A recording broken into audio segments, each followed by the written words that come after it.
गीत से जवाब करो, नहीं तो मारपीट करने में जिनको जमाने लगे हैं, वाह वाह वाह वाह, सिर्फ वहीं आज हमको दोनों हमारे और देखा तारे सो, हम नहीं देख रहे, सिखाने लगे हैं। बनाने में जिनको जमाने लगे हैं वही आज हमको सिखाने लगे हैं, और जिनको बताया कि बाबू चलना संभल संभल कर वो हवा में कबूतर उड़ाने लगे। और है बाबू, यही था ना, पेड़ पर 4 दाने नहीं लगे, चारों तरफ से निशाने लगे हैं। पढ़ने पढ़ाने का माहौल कहाँ है, किताबों में खत आने जाना।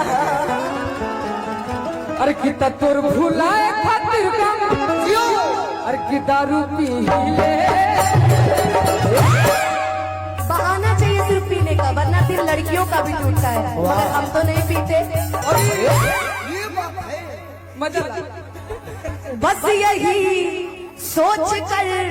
काट लेंगे जिंदगी, अपनी किस्मत में शायद नहीं थी आशिकी।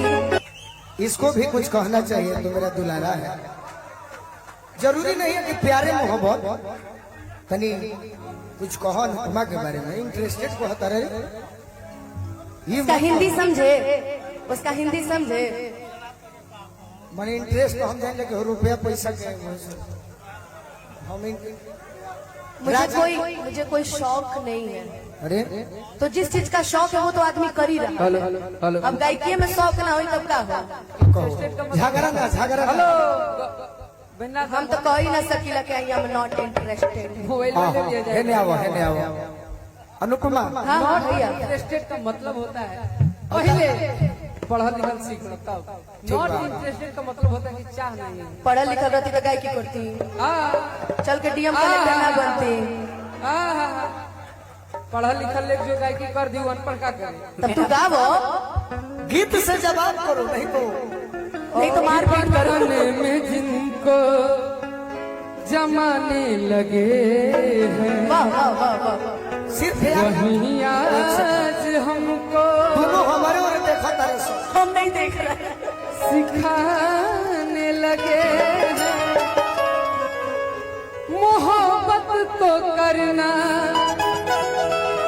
हम ही ने सिखाया, मोहब्बत का मतलब बताने लगे हैं, बनाने में जिनको जमाने लगे हैं। आपका हम बता दे रहे हैं, बनाने में जिनको जमाने लगे हैं वही आज हमको सिखाने लगे हैं, और जिनको बताया कि बाबू चलना संभल संभल कर वो हवा में कबूतर उड़ाने लगे।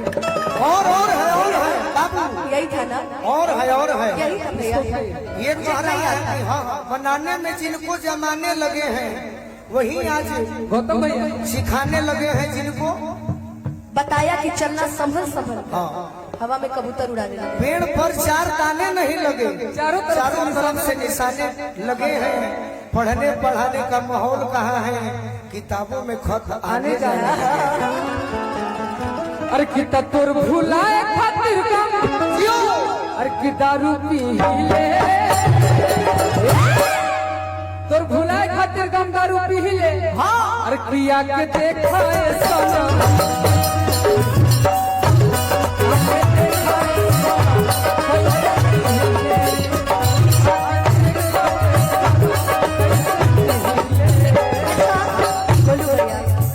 बहाना चाहिए सिर्फ पीने का, वरना फिर लड़कियों का भी टूटता है, मगर हम तो नहीं पीते।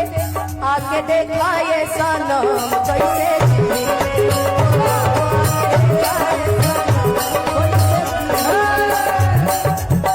बहाना नहीं चाहिए, मुझे पीने का शौक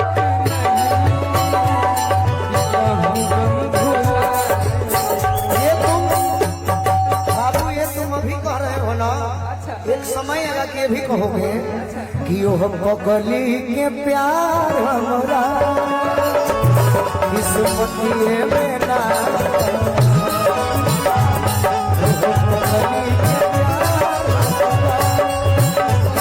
किस्मतिए में ना, उल्फत में करार हमरा, उल्फत में करार हमरा।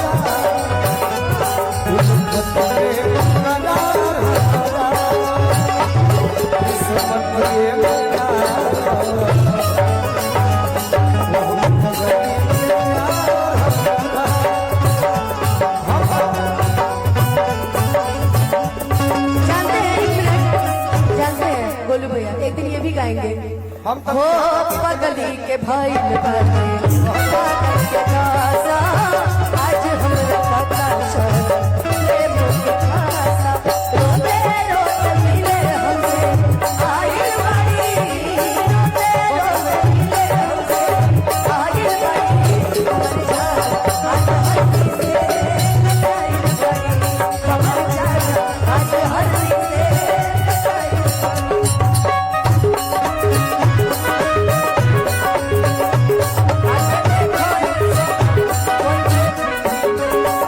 पुरस्कार खातिर बहुत बहुत बैठा रहा बैठे तो 1 रुपया ले हमारा गाना अरे यार हम गाना बोले नहीं कुछ दिन यार पहले बुझाई नहीं जानते हैं गाते बहुत अच्छा है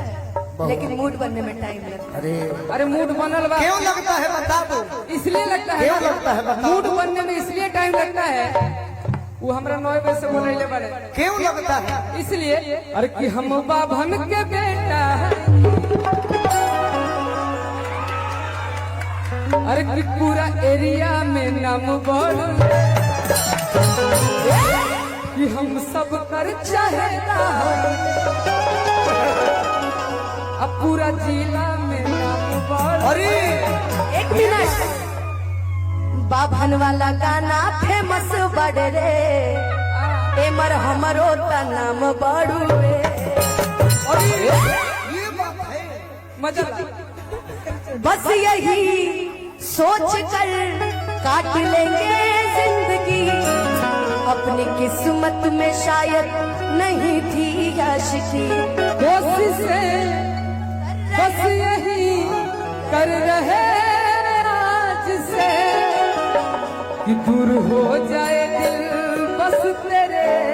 पास आज हम लोग नौलेश भैया के सुपुत्र के बियाह में आई रही जा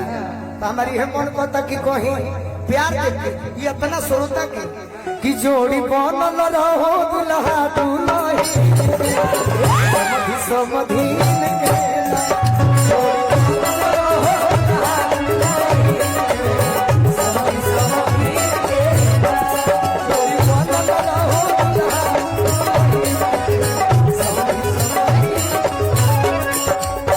गौतम भैया बैठे हैं ना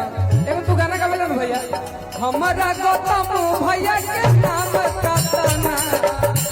हमारा गौतम भैया के नाम आए है हमारा गौतम भैया के नाम का ताना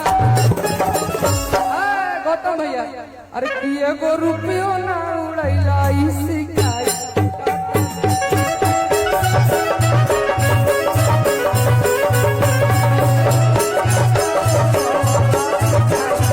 हो हमारा नवले भैया के नाम पर अरे हमारा नौलेश भैया के नाम का ताना एको रुपया ना लूटो एको रुपया ना लूटो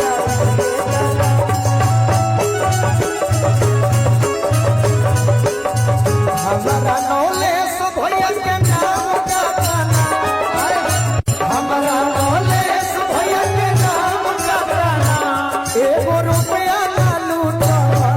शिकायत का ताना एगो रुपया ना लूटो शिकायत का ताना एगो रुपया ना लूटो शिकायत का ताना दुल्हा दुल्ही के हमारी समझ के नाम बड़ी बनल रहो दुल्हा दुल्ही के समझी समझी के कुमार नगरिया से आइल बरतिया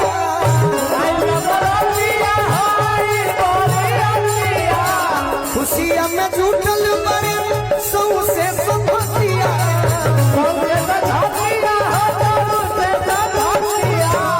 खुशिया में जुटल बड़े सौ से संपतिया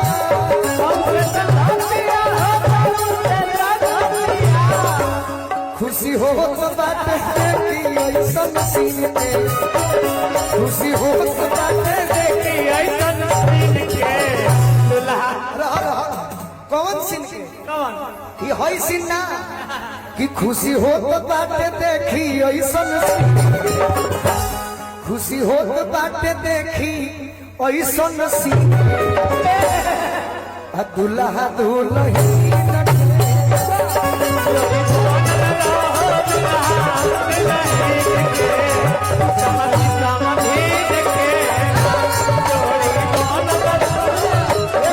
ध्यान दे, गदरी करबे